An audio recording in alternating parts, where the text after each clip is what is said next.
7 science-backed skills that will make you more productive than most people. Even in jobs we like, we all know that there can be moments of drama, stress, and disappointment. On top of that, many of us face increasing uncertainty in our working environment as waves of technological and political change break around us. But there's some good news. Advances in behavioral science are showing that we have more control over our day-to-day experience of working life than we might think. Here are some science-backed tactics to lift your spirits, sharpen your mind, and put some energy back in the tank whenever you most need it. Before we get to it, if you haven't already subscribed to the After School Africa channel, consider hitting the subscribe button to stay tuned to this channel for more insightful videos like this. 1. Become intentional with your brain filters. Let's start with the most profound tip first. Your brain can only consciously process a portion of the information around you at any given time. So, to perform more effectively, your brain filters out a great deal without you even being aware of it. And there's a pattern to what gets filtered in and out. You tend to notice things that resonate with whatever is already top of mind for you. So, walk into a meeting in a bad mood, and your brain will make sure you see and hear things that confirm that people are mischievous. Meanwhile, you'll likely miss some of the more positive stuff entirely. Well, it's interesting to know that it doesn't take much to reset your filters. Take 10 seconds before your next conversation to ask yourself what really matters most and where you want to focus your attention. Decide to look for signs that your colleagues are great, and oddly, you'll see more of their great qualities.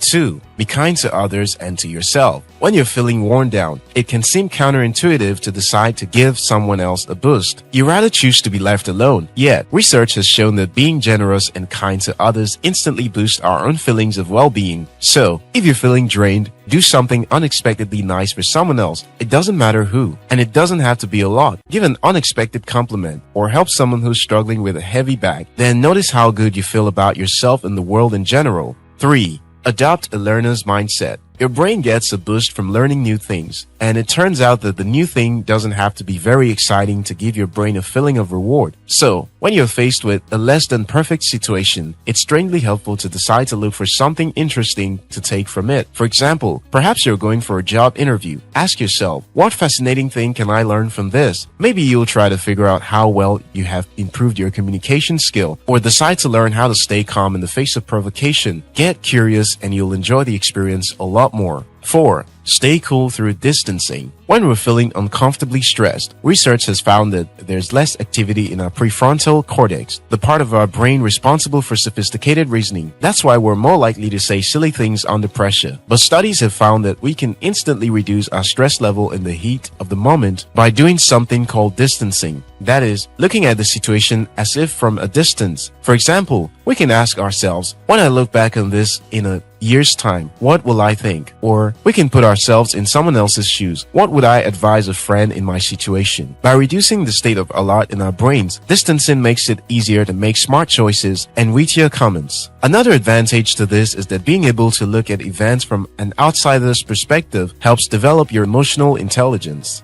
5. Manage uncertainty by amplifying the certainties. Negative experiences have been found to hit us harder when they're coupled with uncertainty about what's going on. However, research has shown that a powerful antidote to unpleasant unpredictability is to refocus on the things that you do know and do control, no matter how small they are. For example, if you're going to meet a client in another state you haven't been to, there may be unpleasant uncertainties on how it's going to turn out, but you can amplify the fact that you'll get to visit this new city for the first time. This technique has been found to help people even in dramatically uncertain circumstances, for example, in combat or facing natural disasters. So, it's a safe bet that it can help you navigate unexpected potholes in a work environment. 6. Remind yourself of the personal why. A sense of personal purpose, knowing why you're doing what you're doing, has been found to boost people's emotional resilience. But sometimes we can get disconnected from the point of it all, especially if a piece of work has been created by someone else and then imposed on us. So, take a look at that annoying task that's on your plate and ask yourself a few questions. What's ultimately possible as a result of me getting this done? And what's the bigger benefit of that? And why do I care about that at least a little? Sometimes you have to push through some snark in your own head at first, but a few moments of reflection can usually make even dull to-dos feel vaguely meaningful. 7. Work the pick-and effect. When we assess the quality of an experience that we don't evaluate every single moment. We tend to identify with an average of the most intense moment, good or bad, and the end point. The peak-end rule is based on the fact that our perceptions about an experience are determined by how it feels at its most intense and how it feels at the end. For instance, when someone asks you how your day went, you're not likely to remember the details of the activities of the day. Instead, you're drawn to more characteristic moments. That is, the peak and the finish. This peak-end effect means that it's oddly powerful to end each evening on a high by quickly reviewing the good things that have happened during the day. However tiny the triumph, this moment of reflection creates a permanent boost to the way we rate the day in our mind, and that's a pretty powerful trick. After all, our memories ultimately become the way we view our lives. If you found this video helpful, give it a thumb up and share it with someone. If you're yet to subscribe to After School Africa channel, now is a good time to hit the subscribe button. Until next time, your success matters.